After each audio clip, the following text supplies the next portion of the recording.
My parents removed me from their will after I covered their expenses for 3 years, so I stopped all payments and booked a trip to Thailand instead.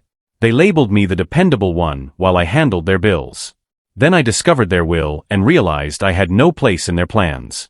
I'm a 34-year-old woman from what I thought was a tight-knit, middle-class suburban family, the full American dream setup. My parents, both in their early 60s, and my older brother, Jacob, 36, complete the picture. We're not the warm, fuzzy type who share heartfelt moments. Our family vibe is more about snarky remarks over overcooked Thanksgiving ham, but I always believed we'd support each other when it mattered. For context, I've always been the reliable one. I excelled in school, attended a state university, and built a solid career in pharmaceutical research. It's not flashy, but it keeps the bills paid and my life stable. Jacob, however, was the golden child. He went to a fancy college, funded partly by my parents, while I juggled student loans I'll probably still owe when I'm in a nursing home. He earned an MBA and now works at a tech startup, earning a hefty salary but always too busy to help mom and dad with practical stuff. It's funny how being busy lets you pick your priorities. Growing up, our roles were clear. Jacob was the star, his soccer matches and debate competitions demanding family road trips. Meanwhile, I won a statewide science fair, but my parents skipped it. Dad had a tea time, and Mom had a nail appointment. When I came home with my award, Mom just said, "That's great, sweetie. Did you remember to thaw the pork chops?" I wasn't too upset. Okay, maybe a bit, like coffee grounds left in the pot too long, but I dealt with it. I figured that's just how families work. One kid gets the spotlight, and the other is, whatever I was, the backup, the assistant, the pork chop thawing expert. I left home at 18 for college, worked 2 jobs while studying full-time, and graduated with honors. My graduation party was at a diner, over pancakes, with Dad spending most of the meal raving about Jacob's new loft in Chicago. Jacob wasn't there, he was networking in the Bahamas. Apparently, margaritas and tan lines are career essentials. Post-college, I landed a job at a pharmaceutical firm, starting low and climbing to senior researcher. It's not thrilling, but it's secure, decent benefits, a 401k, the standard grown-up package. I bought a small condo, adopted a cat named Dr. Whiskers. Yes, I was a bit tipsy at the shelter, and settled into a quiet but satisfying life. Jacob, meanwhile, bounced between trendy jobs at companies like TechTrend and InnoVibe, which seemed to specialize in sleek logos and buzzwords about revolutionizing industries that were fine as is. He lived in swanky urban lofts, dated influencers, and always seemed one deal away from striking it rich. Spoiler, the big win never came. But my parents were convinced his breakthrough was imminent. Then things got messy.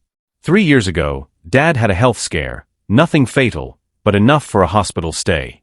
Mom was a wreck. I took leave from work to manage everything. Hospital forms, insurance calls, bringing Mom edible meals instead of the hospital's questionable slop, and walking their dog. Jacob sent a fruit basket and called once, because nothing says "I'm here for you" like overpriced apples and a 5-minute chat, probably from a bathroom break. While Dad was in the hospital, I sat by his bed as he slept. Mom was home napping, so I worked on emails. Around 1 a.m., Dad stirred, disoriented. "Jessica, where's Jacob?" he mumbled. "He's in Seattle, Dad, for work. He called earlier." Dad nodded faintly. "He's doing so well, isn't he? Such a great son." I smiled, handed him water, and let it go. He was on pain meds, after all. Once Dad recovered, they started talking about organizing their affairs and ensuring everything was set. It seemed logical after a health scare, so I didn't dwell on it. Then I noticed little things. Dad asked me to set up autopay for their bills because tech is tricky. This from a guy who was an electrical engineer for decades, but suddenly couldn't handle a smartphone. Mom called, asking for help with property taxes because they were a bit tight. The requests snowballed: internet, utilities, a new fence, a plumber. Each time, it was just temporary or one time. But it became my default role. I was basically bankrolling their lifestyle while working full-time and trying to save for my own future. You know, one where I might retire before I'm 95 and can afford both rent and artisanal coffee. Initially, I didn't mind. They're my parents. But something felt off, like forgetting why you opened the fridge. Except the fridge was our family dynamic, and what I forgot was my self-worth. Their requests started small, $150 for a high electric bill, $400 for car maintenance, but grew fast. Property taxes, insurance, a new HVAC system, a bathroom remodel that went from new tiles to custom vanities and a jacuzzi tub. Meanwhile, Jacob swooped in for holidays with pricey gifts and tales of his startup glory, and my parents ate it up. Jacob's killing it. Jacob got a big raise. Jacob's eyeing a beach house. Sure, it's easy to shine when you're not funneling $900 a month into someone else's bills. It's amazing how much cash you have when you're not wiring it to your parents' account.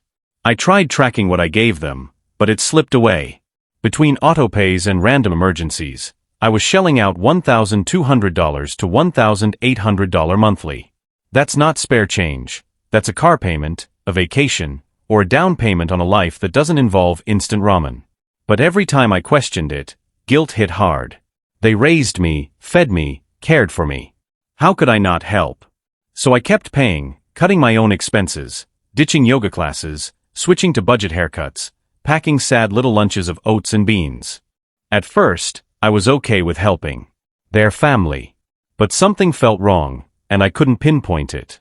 Then, 6 months ago, Mom texted about a Zoom call for family financial planning. I hoped they'd acknowledge my support and propose a fair setup. Maybe a thanks for keeping our heat on, you're the best daughter moment. I showed up early, in a nice sweater, looking like an adult who didn't eat toast for dinner over the counter. Mom and Dad joined next. Jacob logged in last, looking like he walked off a GQ shoot, pressed shirt, perfectly messy hair, the kind of effortless polish that costs a fortune. Hey team, he grinned, flashing a toothpaste ad smile. Let me share my screen. Jacob ran the show, presenting slides on estate planning and investments. My parents nodded like dashboard ornaments as he talked about their house, savings, and retirement accounts. He sounded like a late-night infomercial for wealth management, tossing around terms like asset allocation and liquidity needs. Mom and Dad just bobbed along, clearly lost but pretending otherwise, the same blank stare I get when I explain my lab work. They were probably thinking about pot roast. The weirdest part? My name never came up. Not once. I sat there muted, watching my face shrink in the Zoom corner as they planned a future during the Zoom call. I felt like a forgotten potted plant in the corner. No worse, plants get watered sometimes and maybe even a kind word. Slide after slide of financial buzzwords, projections, numbers, and advice flashed by. Not once did anyone say, let's account for all the help Jessica's been giving. No one suggested, maybe we should stop leaning on Jessica's paycheck. I was a phantom, a shadow, the financial equivalent of a kid sent to bed early, expected to contribute but never heard. Then, at the end, Mom chimed in, "Oh Jessica, the property tax is due soon. We're relying on you, sweetie. You're always so dependable." Where I didn't exist. That was my label, the dependable one. The bill payer. The human vending machine, dispensing cash without so much as a jingle. I unmuted just long enough to say, "Sure, Mom," then faked a work call and logged off before anyone could see the tears of frustration pooling in my eyes. After the call, I felt empty, like something was off balance. Nothing added up. Jacob had never been involved in their finances before, so why was he suddenly running the show? Why were they planning everything around him while still expecting me to foot their bills? It felt like I was funding a gala I wasn't even invited to. I started paying closer attention, observing, listening. That's when things got stranger. Jacob was getting mortgage statements sent to their house. Dad casually mentioned Jacob joining him to meet their financial planner. Mom asked me to help install an app so Jacob could monitor their bank accounts, just to keep tabs. Apparently, 2 people accessing your accounts is better than 1. One Saturday, I swung by their house unannounced with a batch of homemade brownies, because I'm still a decent daughter, darn it, even when I'm suspicious. They weren't home, but Jacob's car was in the driveway. I let myself in with my key, calling out as I entered. Silence. Heading to the kitchen, I heard Jacob's voice from Dad's study. He was on the phone. "Just need to wrap up the transfer," he said. "Once the house is in the trust, we can." He stopped when he saw me in the doorway, muttering, "Gotta go," and hanging up fast. "Hey sis," he said, cool as ever, like I hadn't just caught him discussing moving my parents' house into a trust. "What's up?" I held up the brownies. Just dropping these off. What are you doing here? Helping Dad sort some papers. He waved vaguely at the desk, cluttered with files and documents. Dull stuff. What kind of dull stuff? You know, finances, estate planning. Boring. I nodded slowly. Need help? I'm pretty good at organizing. He shook his head too quickly. Nope, Dad and I have it under control, a system, apparently, that didn't include me. It started feeling like I was stuck in a psychological thriller, where everyone else knows the plot except you. Like The Sixth Sense, but instead of seeing ghosts, I was the only one who didn't realize I was being sidelined. Then, 2 months ago, I found it. I was helping Mom dig for a receipt in her office when I spotted a folder labeled, Will, Final 2023. I know I shouldn't have looked, but come on, wouldn't you? If you're thinking, no, I'd never, congrats on your ethical high ground, but you're probably fibbing. I waited until Mom stepped out to take a call, then opened the folder. My hands shook like I was sneaking a peek at forbidden treasure. Except instead of hoping for a shiny prize, I was praying I hadn't been erased from my parents' lives. Inside was their updated will, notarized 3 months earlier. And guess what? Everything went to Jacob. The house, the savings, Dad's vintage coin collection, Mom's heirloom rings. Even their dog. A letter explained their choice. Jacob has shown financial acumen and responsibility. We trust him to manage our estate and legacy. Note à single mention of me. N'horizon formaille exclusion. Not even a token keepsake, like a family recipe book or a chipped teacup. Apparently, my 3-year subscription to their financial survival didn't include a legacy pass. Itit like a ponche tous gut. The room spun, and I had to sit, clutching the crumpled pages. This couldn't be right. There had to be a mistake, a second will, a note explaining why I'd been cut out. But there wasn't. Just page after page detailing how Jacob would inherit everything, manage the estate, and carry their legacy, while I got nothing but the warm fuzzies of knowing I'd funded their golden years while being erased from them. I put everything back exactly as I found it, silent but seething inside. All the bills I'd paid, the times I'd shown up, the vacations. I'd skipped to send them money, and this was my reward? Nothing. I could have lit myself on fire to keep them cozy, and they'd probably complain about the ash. Driving home, I was in a daze, unsure whether to confront them, demand answers, plead for inclusion, or hire a plane to skywrite what the heck over their house. That night, I couldn't sleep, replaying the past 3 years, every check, every autopay, every time I dipped into my savings for them. For what? To be invisible? I pulled my bank statements and added it up. Over 3 years, I'd given them over $45,000. That's a down payment on a condo, a graduate degree, a fancy car, or a slightly sketchy yacht. And they didn't even toss me a keychain in their will. I decided to wait to observe, to see if they'd ever tell me or if they thought I deserved to know. Then I made a choice that might make me the villain.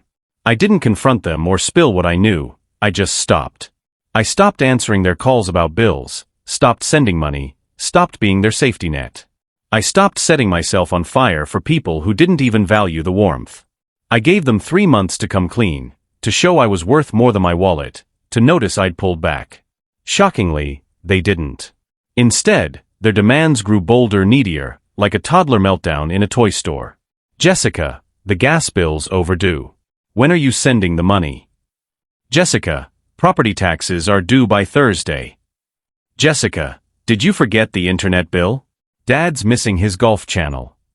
No one asked if I was okay, if something was wrong, or if I needed help. They were so wrapped up in themselves they could probably smell their own egos. And Jacob? Silent as a tomb. Apparently, the family's financial guru didn't bother with mundane expenses. Funny how financial savvy doesn't cover actually paying for things. About a month into my financial boycott, Mom called, insisting I come for dinner. We need to discuss something, she said, which usually means you to write a check. I didn't want to go but went anyway. Guess I'm a glutton for punishment. Part of me still hoped they'd notice something was off, ask if I was okay, or see me as a person, not just a walking bank account. Dinner was predictable, with talk centered on Jacob's latest triumphs, though he wasn't there. Dad raved about Jacob's plan to invest in a new AI startup. Mom gushed over a gourmet gift box Jacob sent from a shop I can't afford to browse. Then, as I cleared plates, Mom said, "Oh Jessica, the property tax bill came yesterday. It's $3,500 this year. Can you handle it by Thursday?" Just like that. No please, no acknowledgement that she was asking for thousands. No hint they'd noticed I'd ignored their requests for weeks. Just the assumption I'd pay. That was my role, the reliable one, the cash machine. "I can't this month," I said, keeping my voice even as I scrubbed a dish. Mom froze, sponge dangling. "What do you mean you can't?" "I can't. I'm dealing with some financial issues." Not entirely a lie. My issue was that I'd been bleeding money to them for years. "But this is important, Jessica. It's property taxes. We'll get fined if we don't pay." I shrugged. "I'm sure Jacob can cover it. He's doing so well, with all his financial expertise." Mom's face twisted, like she was solving a calculus problem. "Jacob? But he doesn't. We don't ask Jacob for money." "Why not?" "Because he's busy. He has his own expenses, his own life. So I don't." Mom looked baffled, as if I'd started reciting ancient Greek. "That's not like you. You're the dependable one." "Does that mean I'm also on the hook for your bills?" I asked. "You've helped me too, you know. Remember when your car broke down in college? We sent you money, no hesitation." I had to laugh.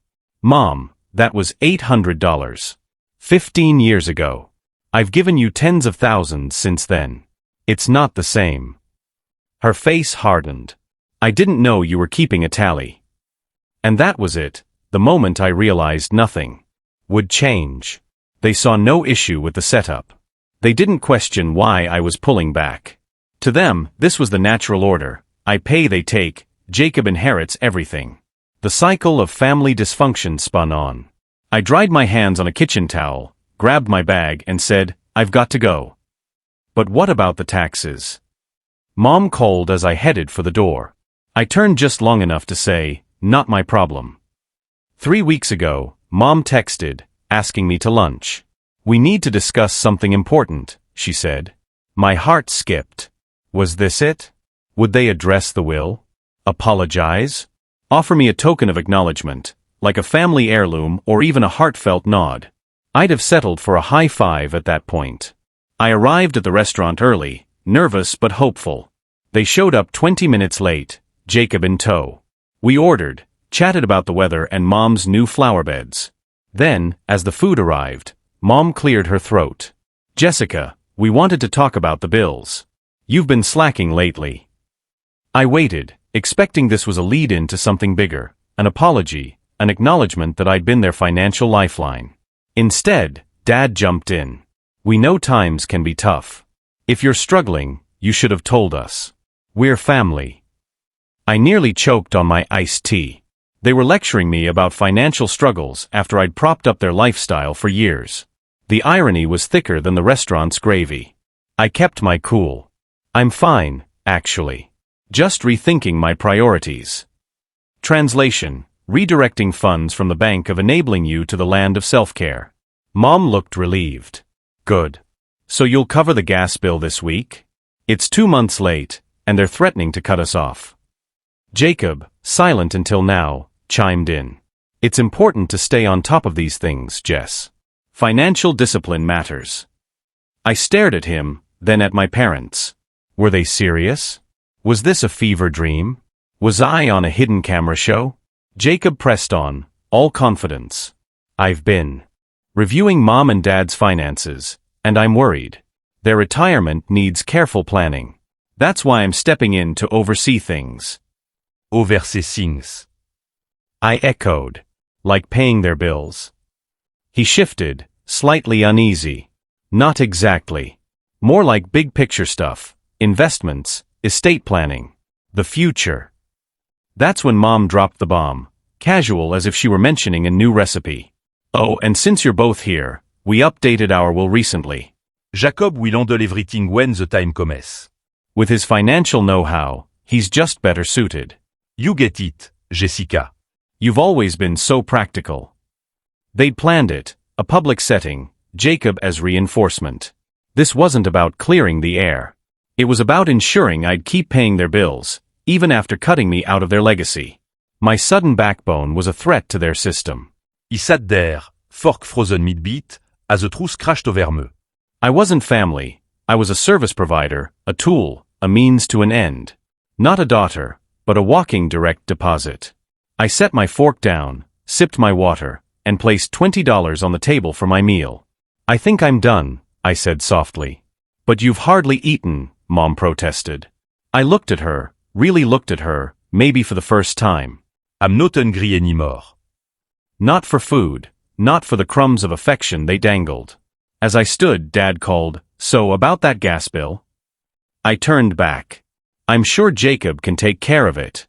He's better equipped, right?" Throwing their words back felt like tossing a decade's worth of unwanted holiday sweaters in one go.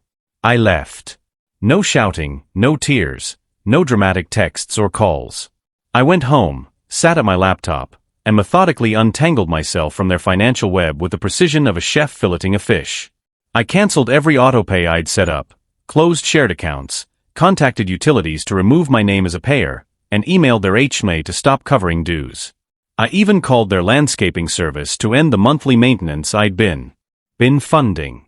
Every step was meticulous, like closing out a bar tab after a long night. Except I was finally sobering up. Each cancellation, each severed tie, felt exhilarating, almost too good. Like reclaiming pieces of myself I'd lost. Every click, call, and confirmation email built a barrier between me and their exploitation. Then I blocked their numbers, not forever, just for a week.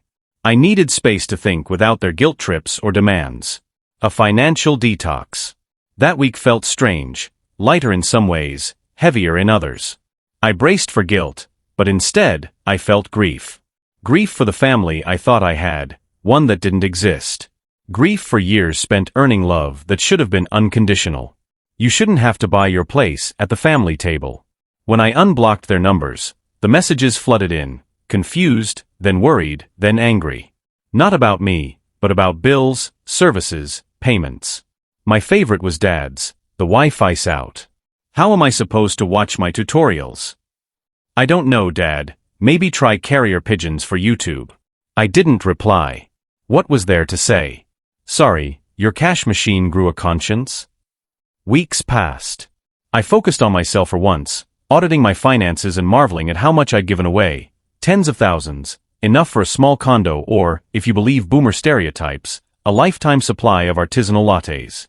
I started therapy, spent money on myself without guilt, rejoined a fitness class, booked a salon that didn't double as a pet groomer, bought soft sheets that didn't feel like burlap. After years of pinching pennies for their comfort, these small indulgences felt monumental. The calls and texts kept coming, growing more desperate. Mom swung between guilt trips. "I can't believe you're doing this after all we've done," and Dad's blunt demands, "You need to pay these bills. This is unacceptable." Then yesterday, Mom texted, "The power's out. Did you forget to pay?" Not "I miss you." Not "Can we talk?" Just the assumption I'd keep funding, keep fixing, keep being their ATM. She might as well have texted, "Cash, please," like a vending machine prompt. I stared at the message before replying, "No, I remember exactly what you said." Then I turned off my phone and slept soundly, like I'd finally dropped a boulder I'd been carrying for years. This morning, I woke to 37 missed calls and a voicemail from Dad, ranting about duty and family. But here's where I might be the bad guy. I knew they couldn't pay the power bill. I knew their electricity would be cut off without me. And I did nothing. In fact, I drove to their neighborhood around the time the utility company would show up, parked across the street, and watched. I saw the utility van arrive, the worker approach the meter, and do whatever cuts the power. I watched their house go dark.